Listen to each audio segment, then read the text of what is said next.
Let's bring in my panel for tonight. Joining me now for their take on big international stories, and they're everywhere.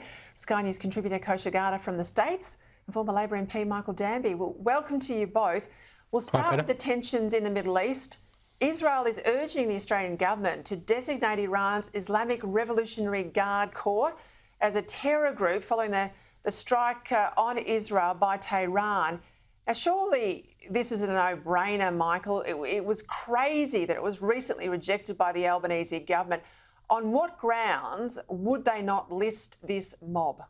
Well, the bedwetters in the Department of Foreign Affairs don't want to upset people in Iran, but there's a wider issue now. The Iranians have shown their hand. It was recommended by a parliamentary committee. They were just about to do it, and strangely, when the two security chiefs were taken off cabinet, that recommendation was pulled. You have to ask why. Look, you've made the point earlier, Peter, that eventually real politics in foreign affairs catches up with all of these people playing student politics.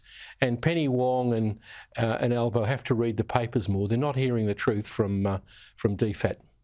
You're not wrong. Kosha, what do you make of a whole lot of Western countries, urging Israel now to have restraint after there's been 350-odd missiles launched at their country?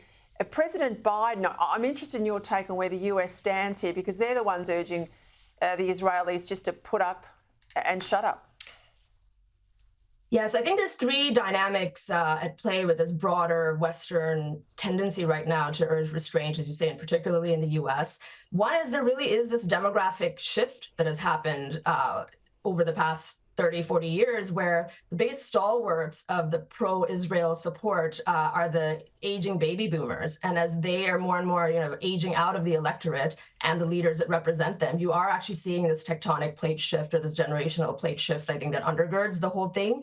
The second is the consequences of immigration. And there's a lot of people that have been imported into these countries and formed a part of the electorate, especially for the left-leaning governments in place here in the US and Michigan, for example, that keeps coming up, that Biden and his policies are speaking to that faction in his voter base that is more Muslim and not that supportive of Israel. And so he's trying to speak to both audiences.